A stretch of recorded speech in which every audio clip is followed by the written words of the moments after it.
Hi, welcome back to the channel. I'm Michelle, and today I wanted to show you how I homeschool prep for the week. If you're new here, I have an 8-year-old, 5-year-old, 2-year-old, currently homeschooling my 8 and 5-year-old, and I'm gonna break out my planner and show you what I do on either Saturday afternoon or Sunday afternoon to prepare myself for the week ahead to make things go a lot easier. All right, so the first thing I'm gonna do is I have my planner out, and again, I have the Happy Planner Teacher Edition.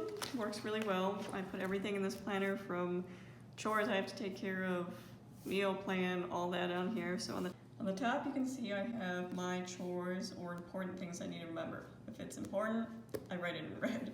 So that's just the basic outline. And then on the bottom I also have meals. I list breakfast, lunch, and dinner for every day. I do my meal planning on Fridays. So that is already filled out and I'm ready to go with school stuff. So the first thing I'm going to do is actually put my first daughter's core work. So this will be her core work through all of this. And so what is her core work? Her core work is she always starts off with some kind of writing. She will be doing this, so Monday she can just open to the next page that she's at and take care of that. Her other core work is going to be math, and we are finishing up this. We are literally on the last lesson of this week, so all I will do for that is I will open to the review of this week. So we're just going to be reviewing pretty much everything we learned. I look at any household items I will need, and I also look at the activity to bring math into our everyday life. I will also check to see if there is a book that is recommended for this day. Because we're going to the library on Mondays, I can always pick it up if I need to. But again, since this is just review of everything we've learned so far, I know I have these things on hand, so that's all I have to do for her math. Next is her reading. She's doing all about reading. My 8-year-old did this when she was 5 as well, so everything is already cut out and ready to go. I'm just going to check to see where she is on her lessons, so I know she's working on lesson 24. She's working through this. She did this section on Friday, so she'll most likely do this section on Monday, and then same, we'll do a section Tuesday, a section Wednesday, and she will also be working on her reading books. So that is her entire week right there. We're not teaching any new lessons or anything, she's just working on her blending. And that is everything that is for her. If you hear the nails, that's my dog walking on our floor. So that is everything she will do for her core work. Next, I move on to my 8-year-old's core work. And I just write that in each of what is my 8-year-old's core work. So she will start with her Wordly Wise every day. And she does this independently, so I don't need to check anything for that. I do check her work every day after she finishes though. The next thing she does for core work is her math, so she will do, get that in there, math facts that stick. We are currently working on multiplication facts. She did the addition and subtraction facts and they really seem to help her. So I will just turn to what we will be working on this week, and we are learning 5 times tables. And most of the lessons are similar, so I already know what we're going to be doing, but I just give it a glance over. And I know we'll be playing a couple of games. Again, all these games are listed in the back of the book. So all the games are here that we will use, but I will have to make copies for week 5 because every single day there is a practice page that she does.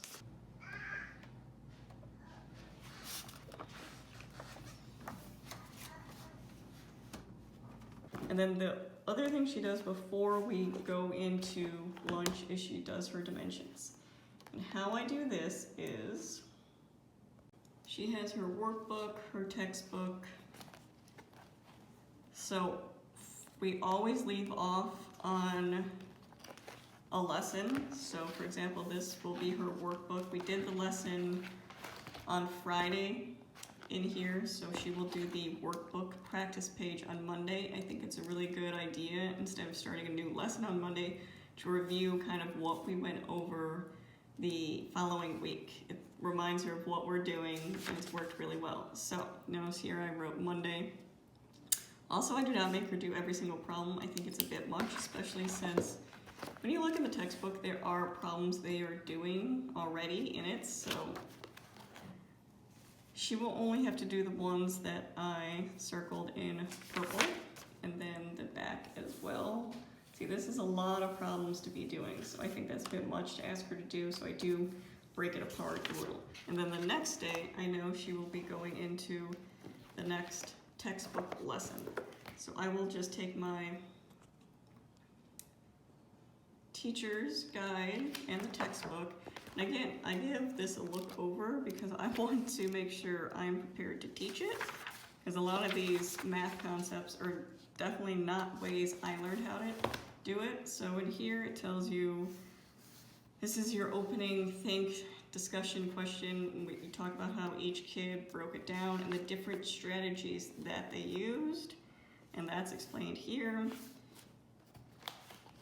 Same with the learn section. It gives you some prompting to do with your student.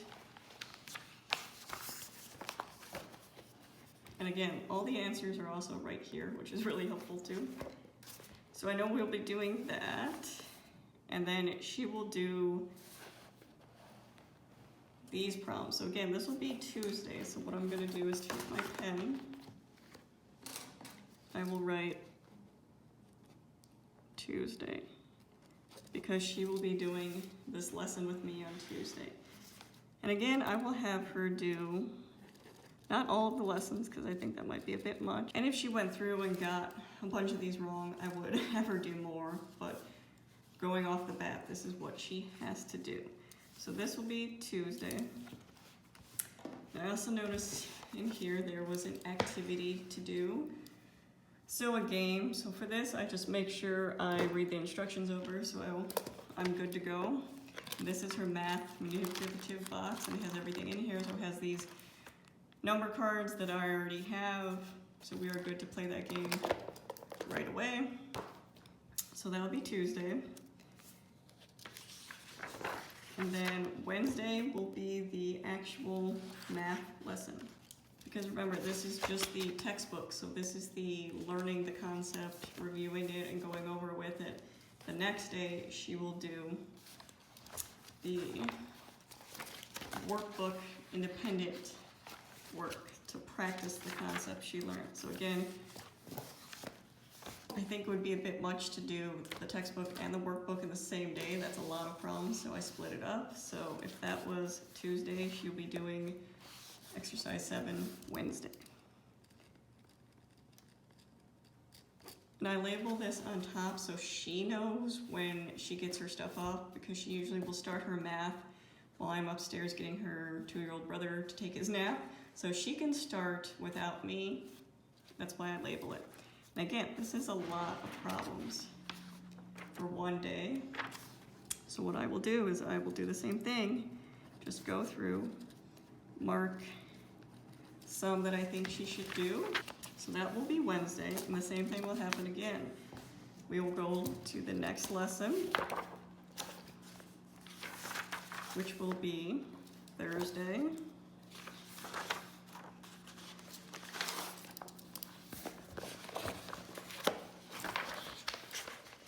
So this is Thursday, so I will write Thursday on here.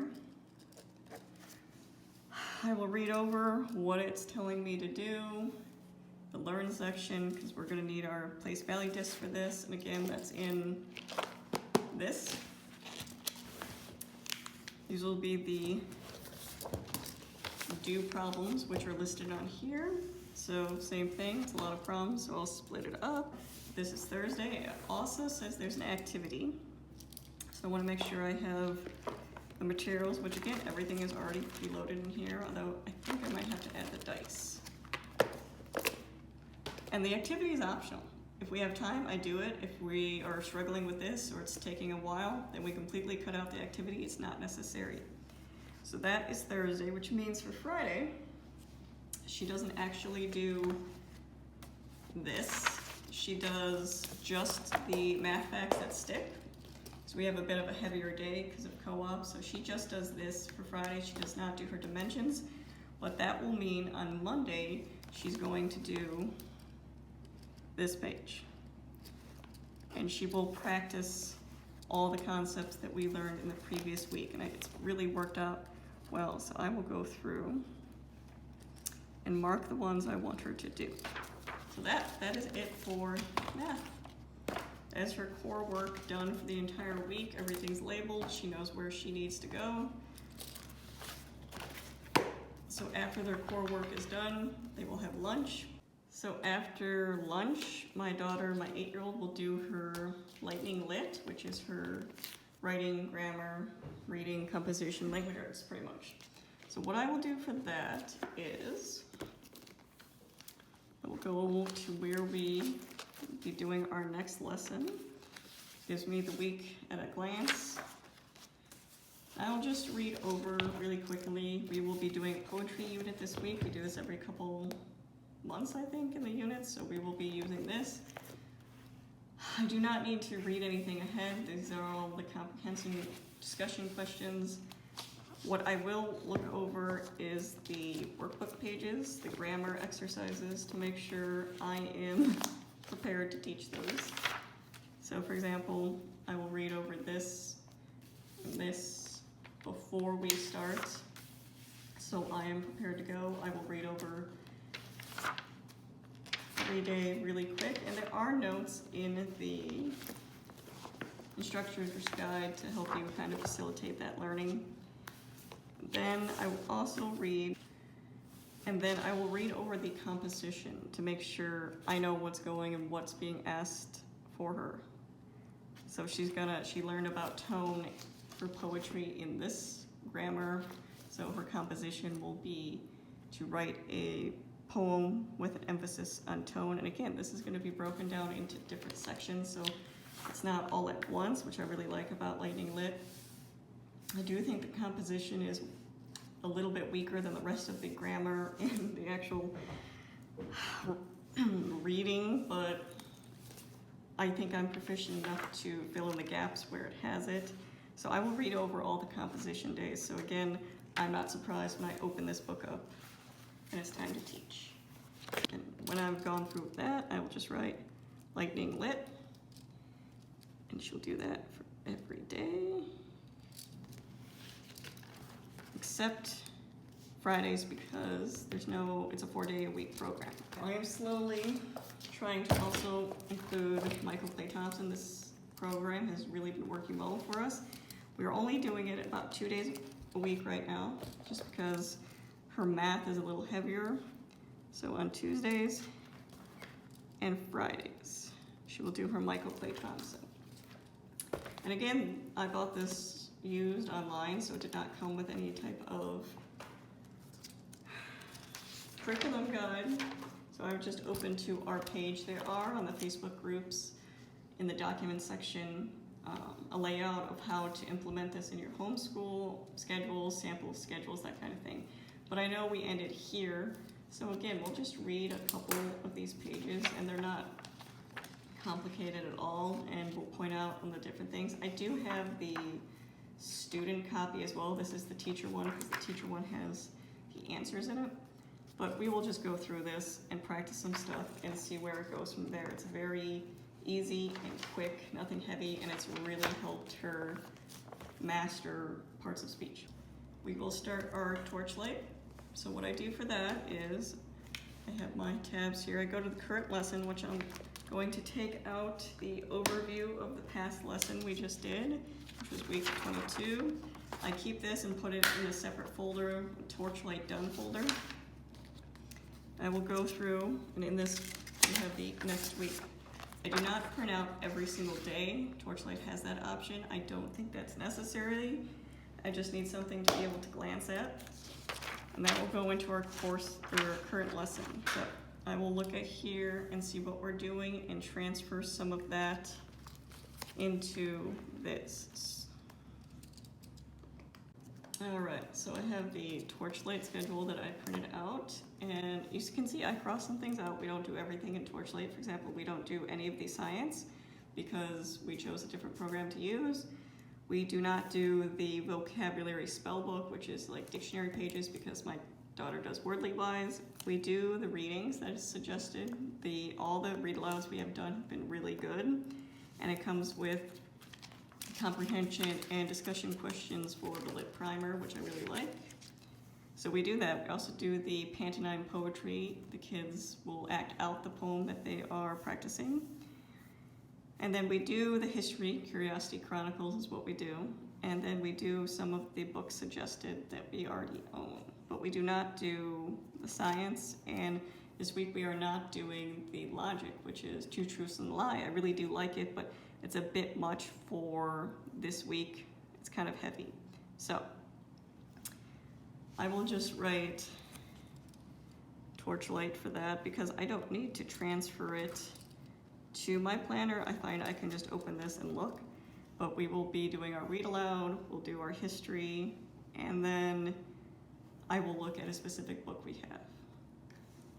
And I wrote here that there's a specific video and discussion that Torchlight has, so that's a YouTube link that's already saved in my YouTube. And then same here, Tuesday we'll do our read aloud, poetry, we'll do literally a page of reading from a book, and then we'll do our normal work, and so on and so on. I filled this out because we do our 6 weeks on 1 week off schedule. When I have that week off, I will go through the next 6 weeks of the Torchlight curriculum and pick out what we'll be doing, what we won't be doing, crossing out, making notes. So this is already prepared in that week time frame for the next 6 weeks, because this would take a long time if I had to do it every single week. So that is good to go, is our group subjects. So Mondays, like I said, we cover Curiosity Chronicles. We use the audiobook for this. I really enjoy it. I like that it gives a good world view. We're just studying medieval history right now, and it's not just medieval history in Europe, it's medieval history in the entire world. So I will go to the chapter we are on, and again, Torchlight tells me this. It gives you an outline of the things that will be covered in this chapter. Comprehension questions, we always do the comprehension questions. And then this is just general discussion questions. We will always go over that. We don't do anything like the coloring page or the map work. I just think that's busy work. It's not necessary. We don't do any of the extra reading suggestions. We literally just listen to the audiobook, discuss it, comprehension questions. I will occasionally pull out hands-on activity if I have the supplies on hand and we have time. So for example, the activity this time is to make a rhyming letter to someone, because it tells you that Genghis Khan introduced many changes to the Mongolian society. One of them was how the military orders were given. So we could do that. We could do a Mongolian sports. We could try Mongolian wrestling if we wanted to. And then this is a Minecraft activity, which is fun. My daughter doesn't really like Minecraft, so we do not actually do that. So I'll pick one of these activities, and again, doesn't really require any supplies that you wouldn't have. And that will be what we do for history. So all I will write is Curiosity Chronicles, chapter 23, so I can remember to pull up the audiobook. So that will be all of Monday. They'll do their core work. My 8-year-old will do her lightning lit. We will do our Torchlight schedule, which if you want to look for, Monday would be our read aloud, our Curiosity Chronicles, and then I have a video to go with that. And then we're gonna do farm anatomy chickens because our unusual chicken books go with that. And that will be Monday's schedule. Tuesday will be very similar. We'll do core work, lightning lit, and Michael Clay Thompson. We'll do our Torchlight, which again, just refer to. Tuesday, what we actually do is geography. And I do core knowledge geography. We've just finished because it's done by grade, and my 8-year-old and 5-year-old have never had any exposure to geography before, so we started on the kindergarten level and we are working our way up, so I think this is technically the first grade level. So again, that 6 weeks off, that 6 weeks on, 1 week off, that week off, I will go through and I will plan ahead. As you can see, We've already done these. I planned this ahead of that week off. So I've already outlined everything we need to do. I've read through the teacher's guide, which again, this is all available online. I've read through it. I've made notes of what we will be doing, any supplies we will need. The only thing I will do right now is, if I haven't already, you can see here there's 4.1 and 4.3 for chapter 4. These are worksheets that I will need to print out. So again, I just go to the Core Knowledge website. I go to this specific book. I go to chapter 4 lesson, and all the way at the bottom, you can see the printouts. So I'll print those out for my kids to do. So we will do this on Tuesday. And again, it's looking at a map, it's reading a couple pages, it's doing the handouts that goes with it, and usually there's some kind of activity that we also do at the end. So that is it. That's already really pre-planned. I already took care of that. So for Wednesday, we do social justice. And this is our main thing that we use to kind of facilitate social justice learning. I have a video of why I teach social justice and how I do it specifically. But again, when I get my box, because I get a new box every month, I will go through, because it has a list of different activities and how to use the box and so on and so on.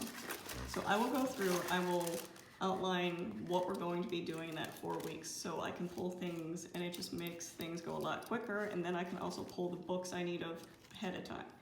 So we just did we made activist trading cards. We did that last week. So I know the last week we will be going through this pamphlet. There's usually art activity that goes with it, so we'll read through this. We will read through the activist books we got from the library, and again, that comes from the book list that's suggested already in there. And then we will go through one of the discussion cards that comes, because it comes with different discussion cards. So we will go through one of these cards. So that's already laid out for me, and that's what I really love about the box, is I just have to figure out where I'm sticking it in and when. I don't have to actually prepare anything. So that will be our social justice. So I just went through that. Thursday will be the same stuff you saw before. We will open up Torchlight. And then Thursday and Friday, we actually do core knowledge science. We've been really enjoying this. We are on the second part of it. We did forces and different things like that for 3rd grade. Now this is on level for where my daughter is. This is the second half. I had one suggestion though. When doing this, make sure it's warmer out, because one of the activities is planting seeds. And as you can see, it's winter right now, and it's a little harder. The seeds grew, but we couldn't plant them outside after they got so tall, and it's a little harder to do this one during winter, but we're making it work. So again, core knowledge will give you, everything is free, they will give you suggested outline and schedule of how to do the lessons. Now we do these Thursday and Friday. So they're not always broken in 2 days, and I will manually break them into a day. But what I go through when I do that prep week, I will go through and look at what we're learning about, and I'll pick supplements to go with it. So for example, for this lesson, lesson 11, we watched Magic School Bus Rides again from our library, because the lesson went with it. We also watched Generation Genius, which almost goes perfectly with these different lessons. I found they fit almost perfectly every single time, so we do a lot of Generation Genius. Again, we don't pay for that. You get up to 5 free videos, I think, like in a week. So we are only going through maybe 1 video a week, so we've never had to actually get the subscription. We just keep going through that free video. And sometimes I will also use Bill Nye if I find a video that works for that. But I've already pre-planned what we're going to do. And I've already printed out. Now for science, core knowledge, I do print out the lessons. You can look at them on an iPad or a tablet or a computer. But for science, it's a lot more discussion and hands-on stuff. And I want to make sure I have the information with me. It's a lot easier to be able to read off the screen for geography and lead with that. But for science, I find it's easier to just do it with it printed out. So again, it will tell me which things I have to be printed out, and this can look confusing when you first look at it, but lesson planning, it gets pretty easy actually. It tells you you'll need an activity page, different materials you'll need, and any preparation you will have to do ahead of time. So I already, again, we finished this last week, day 1, day 2, so this is lesson 12. So I already went through on that week I had off and planned ahead what we'll be doing. So we'll be reading a chapter, we'll be doing an activity, we'll be watching a polar bear video. Second day, we'll be doing another activity, we'll be doing our vocab work, and we'll watch a Generation Genus video. So it lays it out pretty easily for you, and I have a review if you want to know specifics on how I use this. I'll link up above, but it's been going really well. It's easy to implement in your homeschool, and it's all done for you, and the best thing is, it's free. And that is it. That is the entire week set up for our homeschool. So I can just look at this, reference what we're doing. A lot of this was pre-prepped ahead of time with that week off. That's why I really enjoy the 6 weeks on, 1 week off. It gives me time to go through, and it takes some of that heavy load off. So that when I do my weekly planning, all I really need to do is fill out some specifics of what we're doing, making sure that I've read things like the math and the language arts over briefly so I have an idea of what we're doing, but everything else is pretty much done for me and we are ready to go for the week. So that is how I lesson plan for the homeschool week. If you have any questions, leave them down below, but thank you for watching.